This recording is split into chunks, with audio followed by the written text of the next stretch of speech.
Là, on est en décembre, on a rallumé les lumières, le capitalisme scintille pour faire briller l'espoir de jours meilleurs aux Ouïghours dans un monde en paix. Tata Thérèse reprend un verre de Génépi pour faire passer le racisme pour de la maladresse, et ceux qui n'ont pas de famille ou des familles dysfonctionnelles sont priés de la fermer parce qu'on s'en fout un peu devant votre douleur. Et si votre douleur vous égare, allez voir un spectacle, ça vous fera du bien.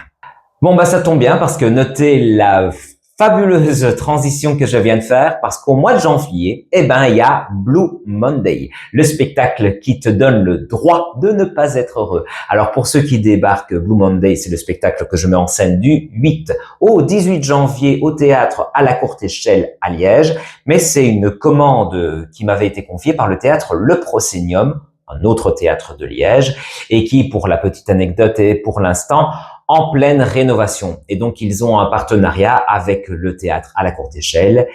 Et si c'est pas beau, la solidarité, le monde associatif, je t'aime, petit cœur. N'empêche, je leur avais dit de ne rien me confier, même pas l'intro de ce podcast, bordel. Bon, je vais devoir commencer encore maintenant ce que je...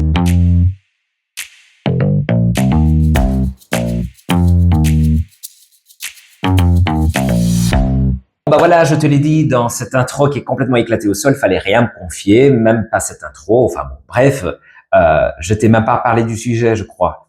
Enfin si, sous le prisme de la promo, c'est-à-dire que je t'ai parlé de Blue Monday, qui est un spectacle qui se jouera du 8 au 18 janvier au théâtre à la Courte Échelle. Et voilà, comme c'est la période de Noël et que je perds pas mon esprit capitaliste, tu peux acheter une place de spectacle, ça fera toujours plus plaisir qu'un pull dégueulasse qu'on échangera sur Vinted. Enfin, encore faut-il aimer le spectacle et le théâtre en général. Donc, ta petite Thérèse qui boit son Génépi, tu peux la laisser à la maison. Bien, alors aujourd'hui, tu t'installes avec moi, tu bois ton thé matcha, même si tu es un gros mascu, parce que le théâtre, tu aimes ça et que le jouet, c'est du sérieux. On va analyser les différents types de responsabilités qu'a un metteur en scène, mon expérience en tant que metteur en scène sur ce projet Blue Monday. Donc comme ça, je vais pouvoir t'expliquer un tout petit peu l'envers du décor, que tu sois artiste ou que tu aimes le théâtre, que tu t'intéresses à comment ça se construit un spectacle. Je te raconte tout ça dans cet épisode. Alors la première chose qu'il faut savoir, c'est que on est venu me trouver pour mettre en scène un spectacle au mois de janvier 2026. Pour le mois de janvier 2026, le Théâtre Proscenium, qui est à Liège, me demande de le faire. Comme ils sont en reconstruction pour l'instant, le gentil monde associatif fait que le spectacle se déroulera au théâtre à la Courte Échelle, rue Rotterdam à Liège, parce qu'ils sont super généreux et que du coup, ils prêtent leur plateau aux comédiens du Proscenium pendant leurs travaux, qui sont assez longs, et le monde associatif étant très peu soutenu par les politiques, petit message, ça rame un peu derrière pour essayer de rénover ce théâtre qui est en plein cœur de Liège. Donc voilà, petit mot pour eux, j'espère quand même que on va se bouger un peu le cul pour que ça fonctionne. Et donc il faut remplir les salles où se jouent les spectacles du Proscenium pour que le Proscenium puisse continuer à proposer des œuvres avec différents artistes liégeois. Ça, c'était la première chose. Et ce qu'il faut savoir, c'est que quand il me propose ça en me disant, on aimerait bien que ce soit une création. Donc, on est parti sur une création, on n'est pas parti sur un texte de type Molière, à savoir, les comédiens reçoivent le script et doivent l'étudier pour pouvoir travailler sur plateau et commencer la mise en scène. Non. Là, les comédiens étaient déjà à la base au courant qu'on allait devoir co-créer à partir d'improvisation, à partir de travail sur plateau, mais pas de texte déjà préécrit. La base, c'est qu'on part quand même de 3 bouts de ficelle et qu'on a l'ambition de l'Opéra Garnier. Mais ça, c'est ce qui est génial dans aussi ce milieu associatif, c'est que les comédiens vont se donner à fond et tout le monde va se donner à fond pour essayer de créer un spectacle en soutenant le projet. Et pour ça, il faut pouvoir le vendre. On est parti maintenant sur les véritables responsabilités et la construction de ce spectacle en tant que metteur en scène.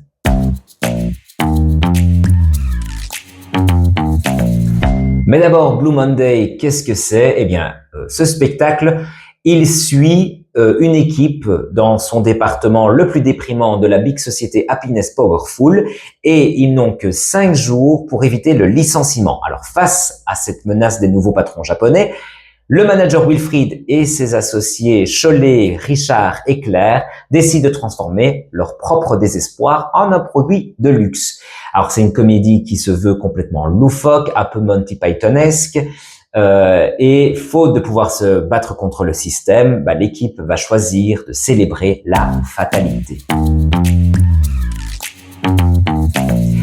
Comme c'est une co-création, comme je le disais précédemment, les acteurs se sont engagés dans le processus créatif où ils ne seraient pas juste des passeurs de texte, comme dans l'exemple avec Molière, on reçoit un texte et puis hop, on va travailler sur plateau, mais on est parti sur une base qui était les impros et la création sur plateau. Alors, on savait qu'avec Blue Monday, on pouvait travailler sur le thème du bleu, le thème du travail, le thème de la dépression. Donc, ce qu'on a essayé de créer sur ces thèmes, c'est ce qu'on peut brainstormer généralement. Mais est-ce que c'est une bonne idée? Là, je vous pose la question. Est-ce que c'est une bonne idée? Je me la suis moi-même posée. À mon humble avis, non, c'est pas une bonne idée de plonger directement dans le milieu du travail. Ce que j'ai essayé de proposer aux comédiens, c'est de partir d'abord sur des improvisations qui étaient très éloignées du monde du travail pour essayer de libérer leur esprit et de voir très très large sur tout, mais aussi de voir comment ils pouvaient être imaginatifs et créer entre eux. Créer la synergie, ce sont quand même 4 comédiens, mais 4 comédiens qui se connaissent plus ou moins, peut-être qu'ils se sont déjà croisés 2-3 fois. Certains se sont croisés depuis beaucoup plus longtemps. Certains étaient amis, en fait, depuis plus longtemps. Mais n'empêche, il fallait voir un peu leur interaction, comment ils créaient leurs personnages, comment leurs personnages interagissaient avec les personnages des autres. Et au fur et à mesure, j'ai vu qu'il y avait des gimmicks, des personnages qui revenaient souvent, donc des comédiens qui se sentaient dans des zones de confiance sur certains personnages. Et mon but, c'était ensuite de prendre ces propositions qui étaient loufoques sur des thèmes tout aussi loufoques et d'aller pousser, créer un élastique d'énergie avec ces personnages, d'aller les étirer pour essayer de créer des personnages qui soient presque cartoonesques. Et une fois que j'avais ce matériel de comédien, de corps et de voix, je pouvais commencer à les mettre dans un entonnoir, c'est-à-dire proposer des improvisations de plus en plus concrètes sur le monde du travail. Comment ces personnages cartoonesques arrivent dans le monde du travail. Avec le cartoonesque, je m'assurais la partie drôle, la partie loufoque, et avec le monde du travail, je pouvais le faire entrer dans quelque chose qui était concret et faire rencontrer du coup 2 univers, l'impossible et le possible, le quotidien. Donc, il fallait lâcher prise et laisser les comédiens faire sur scène pour les voir interagir. Et ce n'est que là que mon intervention devenait intéressante, c'est-à-dire essayer de voir, ah oui, ça je pourrais trouver quelque chose qui me fait rire, quelque chose qui, dans le quotidien, pourrait apparaître, mais voyons ce qui se passe quand on commence à ouvrir tout ce qui se passe dans le chromosome de ce mini-événement. Je fais le geste pour ceux qui me voient sur site ou sur la vidéo, comme un scientifique qui ouvre le chromosome et de voir un peu ce qu'il y a à l'intérieur. Il faut essayer aussi d'éviter de faire de la private joke, parce qu'à force de faire de l'improvisation, on commence à se connaître, on commence à rigoler un peu des mêmes choses, on voit ce qui réagit mieux que d'autres choses. Donc il faut éviter la private joke, puisque l'objectif final, c'est de servir un spectacle au public. Ne l'oublions pas, et le public n'a pas suivi tous nos délires. Donc, on va essayer d'éviter l'anecdotique, la private joke. On va devenir un chercheur d'or avec sa petite épuisette qui va chercher les petits grains de paillettes qu'il y a dedans, s'il y a, pas toujours le cas. Ensuite, après l'improvisation, il faut pouvoir les reproduire. Ce qui a été spontané, il faut pouvoir le coucher sur papier.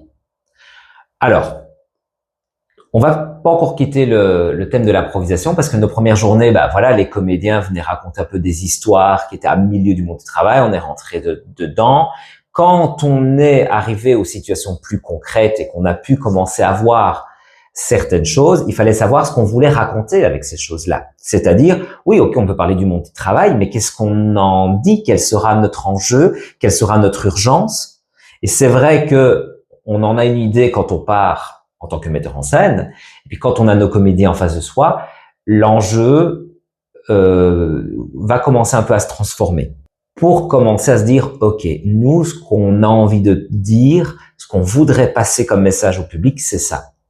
Quand je dis passer un message au public, attention, je ne parle pas de je suis moralisateur, je viens toujours pour apporter une petite information dans le cerveau, n'oubliez pas que. Le problème des improvisations, c'est qu'on s'amuse, qu'on est entre nous, et quand on s'amuse, on voit pas le temps passer. Et ça, c'est une grande première responsabilité du metteur en scène, c'est d'essayer d'être le maître du temps.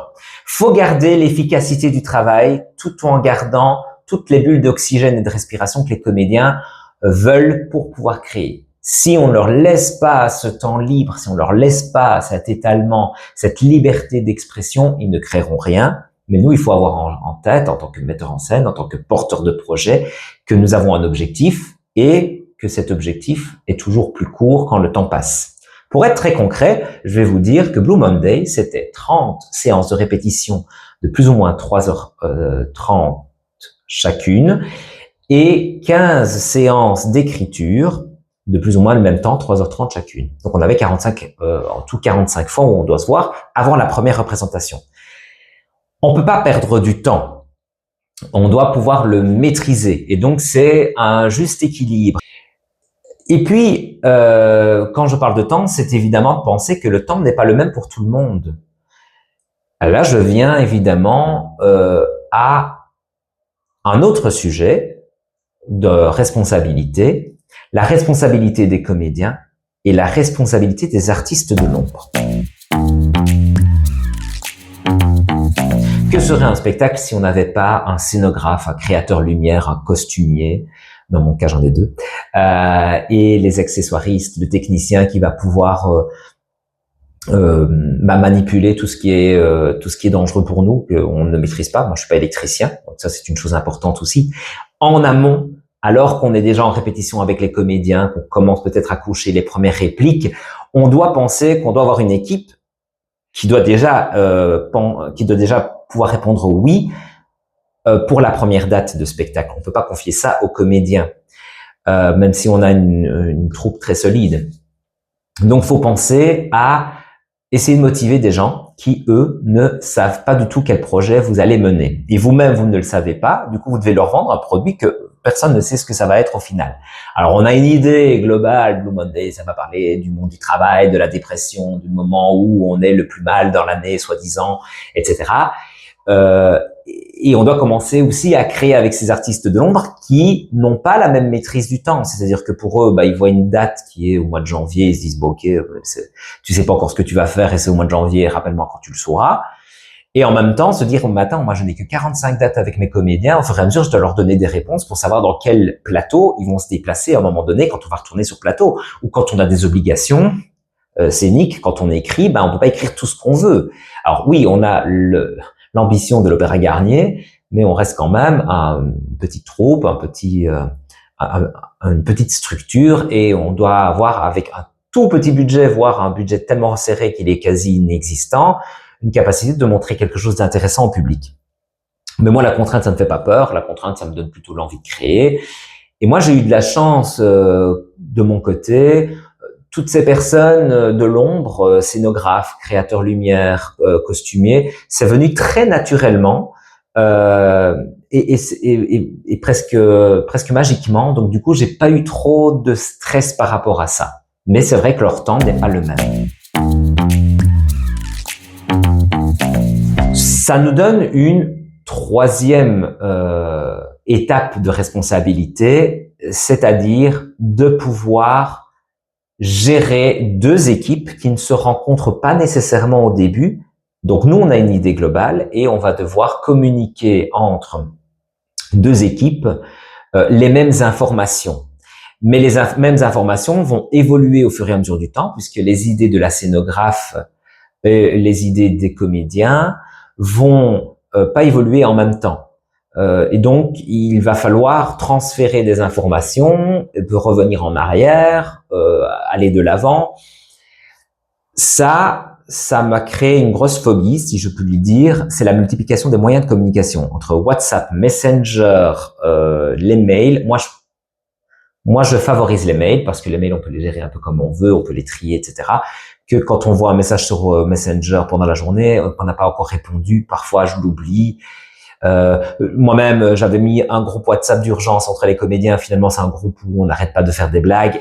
Ah bah tiens, grosse surprise. Et quand on pense s'être dit ah oui ça je l'ai bien rangé, finalement en fait on a mis à la corbeille un message qu'il fallait absolument pas remettre et on retombe plus dessus. Enfin bref, c'est un peu le bordel ce moyen de communication. Je reviendrai sur la communication qui est quand même une hyper grosse responsabilité. Entre ces deux équipes-là, il faut pouvoir, du coup, motiver, donner cette impression qu'on avance, même si un tout petit peu, mais on avance, que le projet prend vraiment forme au fur et à mesure. Et ça demande une grande confiance en soi, parce qu'il faut prouver que on maîtrise tout, que tout va bien, alors qu'en fait, on a l'impression que le feu est dans la maison. Et puis, en même temps, ça demande aussi un lâcher-prise. Parce qu'il faut faire confiance à ces comédiens qui sont créateurs, mais il faut faire confiance aussi à ces personnes qui sont dans l'ombre, qu'on voit peut-être un peu moins vite ou un peu moins souvent, et qui créent à leur rythme et se dire, il faut faire confiance, ils ont leurs idées, ils vont venir avec leurs idées, et ces idées vont venir influencer ma première pensée, et ça va être chouette, ça va créer, ça va émulser quelque chose de nouveau. Que vont raconter les accessoires, que vont raconter les décors, que vont raconter les costumes. Ça demande du lâcher prise parce que c'est pas mon domaine. On a sa propre vision, donc ça reste quand même moi le capitaine du groupe. Mais c'est toujours bien aussi parfois de dire je suis capitaine du groupe, mais je fais confiance, je lâche là-dessus. En parlant de lâcher prise, on a donc deux équipes, mais on en a une troisième qui est un peu cachée, qui était déjà là à la base, c'est l'équipe administrative. Ils sont là pour faire leur boulot parce qu'eux, ils veulent vendre un spectacle. Le Théâtre Proscenium, je l'ai expliqué, ils ont un théâtre qui est en travaux, ils peuvent avoir accès au théâtre à la courte échelle, ils en sont très contents, mais voilà, il faut à un moment donné pouvoir rentrer dans ses frais, faire rentrer des frais pour pouvoir réaccueillir le public au théâtre Le Proscenium. Du coup, eux, ils sont pressés par des obligations administratives, ça me paraît logique, mais ils demandent des visuels, des pitchs, des comptes rendus des répétitions. C'est clair que c'est leur travail, mais quand on ne sait toujours pas vers où on va, c'est un peu la panique à bord parce qu'on se dit tiens, il faut que je crée un visuel alors que je sais pas exactement ce que je vais raconter. On est au mois d'août là, mais c'est au mois de janvier mon spectacle. Je n'ai toujours pas une seule ligne de réplique. Je viens à peine de rencontrer les comédiens. Bon voilà, il faut essayer d'être un tout petit peu sensitif et avoir du pif et se dire tiens, on va aller par là et on va créer un visuel qui ressemble à ça, l'univers que j'aimerais respecter. Comme on a, nous, notre vision globale, ça facilite les choses, mais ça nous donne une charge de travail supplémentaire qui est créer tout ça, alors que rien n'est encore concret. Dans la gestion de ces trois équipes, il y a la gestion du coup de tout ce timing entre toutes ces personnes qui vous pressent d'avancer, sans oublier que nous, on arrive au mois d'octobre, novembre, décembre, l'automne. Et l'automne, qu'est-ce que c'est? L'automne, c'est les grippes. L'automne, c'est les petits trucs qui viennent vous mettre le système immunitaire dans la merde. Voilà, justement, j'en parlais. Et me voilà en train de justement me dire que on est tous malades. Donc, on peut pas perdre une répétition, ou en tout cas, si on perd une répétition, faut pouvoir récupérer le temps. Donc, on se répète son mantra, ça va d'aller. J'en ai parlé tout à l'heure. L'autre chose qui est très très importante et qui est certainement le plus gros des dossiers, la clé de tout, c'est la communication. On a trois équipes, il faut pouvoir communiquer. Chaque équipe communique différemment en plus. Dans mon cas, pour Blue Monday, j'ai en plus demandé des musiciens. Ouais, parce que j'aime bien les choses compliquées. Du coup, Anne-Claude Dejas et Pierre Fontaine, pour ne citer que, puisqu'ils ce sont les deux musiciens qui ont créé l'hymne. J'ai demandé un hymne à notre Blue Monday. Ils avaient aussi leurs exigences techniques. Tout ça demande évidemment de communiquer correctement. Si je crée une chanson, ça veut dire que potentiellement on va chanter en direct ou en lip-sync. Si on crée un lip-sync, du coup, j'ai peut-être besoin d'une lumière qui soit spécifique pour que le spectateur ait la convention que tout va bien aller, que c'est un lip-sync et que c'est logique qu'on n'entende pas les comédiens chanter directement. Parce que si c'est direct, alors il me faut un micro. Du coup, je dois demander au technicien s'il sait me prêter un micro, de quelle manière on va amplifier la voix, est-ce qu'il y aura des baffes, est-ce qu'il y aura des retours. Donc tout ça, ce sont aussi des choses qui ajoutent des responsabilités en notion de communication, de temps et de jeu. De création artistique. Petite parenthèse, il faut aussi créer un certain équilibre entre les comédiens, parce qu'ils sont 4 comédiens, on doit tous les voir, et donc ils ont décidé de participer à la création. Il faut essayer de partager de façon égalitaire et ne pas vouloir faire plaisir en même temps à tout le monde. Donc garder cet équilibre et en même temps respecter pour le public l'idée que chaque personnage n'a pas le même nombre de répliques. Bon, j'ai pas des comédiens qui sont comme ça, mais parfois c'est vrai que ça pose question quand on se dit tiens, il y a un personnage qui est plus en retrait. Du coup, qu'est-ce qu'on lui donne comme intention de façon muette pour le nourrir, pour que le public puisse s'attacher à lui. On a quand même que 4 comédiens, ces 4 personnages principaux, ces 4 héros qui sont à égalité dans l'histoire qu'on raconte. Du coup, c'est très important de garder cet arc narratif et dans cet arc narratif de nourrir chaque personnage, pour pas ne faire qu'un ou 2 héros et laisser les 2 autres de côté. Je pense que c'était important, mais par contre, ça demande un défi aussi parce qu'il faut garder toujours cette idée de cohérence. Il y a communiquer et puis il y a aussi ne pas communiquer. Est-ce qu'on doit motiver une équipe et en vrai, il faut respecter ces temps morts. C'est-à-dire leur laisser des vacances, leur laisser des moments de vide à soi-même et puis aux autres. Ça, voilà. Quand on est hyper motivé, alors anecdote, je suis tombé malade pendant une semaine et je me suis mis à écrire, travailler, essayer de communiquer, essayer de penser justement à mon équipe de l'ombre. Bon, quand on est à fond à 2 heures du matin et qu'on est hyper excité par une idée, il faut surtout pas envoyer de messages à cette heure-là parce qu'on risque de passer pour un gros relou, puis on risque aussi de perdre la patience de ces comédiens ou des personnes qui travaillent avec nous. Même chose, toujours cette question d'équilibre. On ne travaille pas tous en même temps. Il y a des créatifs qui ont besoin d'énormément de temps libre et de temps de vide. Moi, j'ai besoin de me dire que les choses sont faites, d'avancer, voilà, mon cerveau travaille un peu constamment. Parfois, j'ai du mal justement à l'arrêter. Il faudrait que je puisse, mais je ne dois pas communiquer tout le temps. Autant je dois communiquer sur j'avance, autant parfois je dois me dire je me restreins. Et puis il y a cette dernière étape de communication, c'est la gestion de la communication autour du spectacle. Et oui, il faut quand même que, à un moment donné, vous, public, vous sachiez qu'on existe, qu'on est là, qu'on va créer un spectacle et qu'il est là pour vous, et dans quel style il va être. Même s'il n'est pas terminé, il faut créer l'envie aux spectateurs de venir voir. Alors là, on est au mois de décembre, on est quasiment sûr on sait où on va, on raconte la même histoire, et donc il faut créer de la promotion, il faut créer de la publicité. Par publicité, ça ne veut pas dire nécessairement payante, mais il faut créer de la vidéo, il faut créer du texte, il faut créer des visuels en plus que les premiers visuels pour régénérer l'envie, pour recréer le désir de connaître les différents indices qu'on laisse glaner sur le spectacle, pour que le spectateur puisse choisir son spectacle. C'est très important, pouvoir choisir son spectacle, savoir je vais voir ça. Je disais en début de podcast que c'est un spectacle un peu Monty Pythonesque. Il faut effectivement aimer ce style, donc faut rentrer dans cet univers.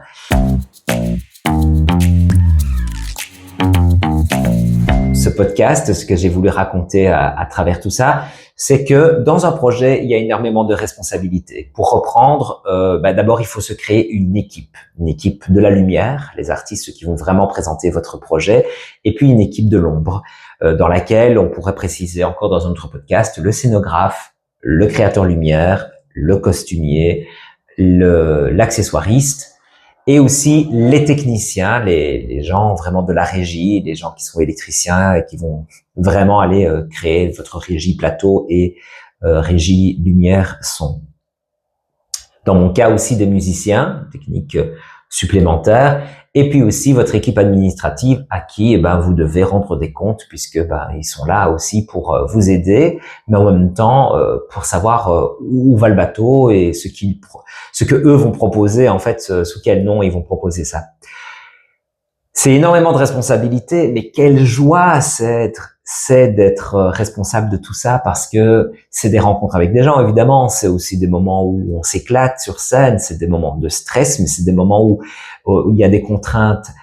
Il faut pouvoir réaliser vers où on veut aller et c'est plein de choix, plein de assumer. Et ça, c'est super chouette. Voilà, si tu es un artiste et que tu as des questions sur le sujet, si ce podcast t'a aidé, j'en suis super heureux. Tu peux le noter 5 étoiles directement. On se retrouve ici de façon toutes les 2 semaines pour un nouvel épisode. C'est notre petit rendez-vous qui est pas si secret que ça, mais quand même un peu secret. Si tu as aimé le plongeon dans cet univers de Blue Monday, n'hésite pas à réserver tes places pour Blue Monday ou n'hésite pas simplement à partager à tes copains qui ont besoin d'une bonne cure de rire. Partage sur Spotify, Apple Podcast et YouTube aussi. Tu peux me retrouver sur YouTube ou sur toutes les plateformes d'écoute. De toute façon, c'est gratuit, ça fait un bien fou et à mon ego d'artiste, c'est encore mieux. Il est l'heure de te dire merci d'avoir joué avec moi pour ce 7e épisode de À quoi tu joues. On se retrouve dans 2 semaines. Il paraît que Paris fait mieux. C'est ce qu'on verra avec mes 2 invités. C'était le podcast À quoi tu joues parce que jouer, c'est du sérieux.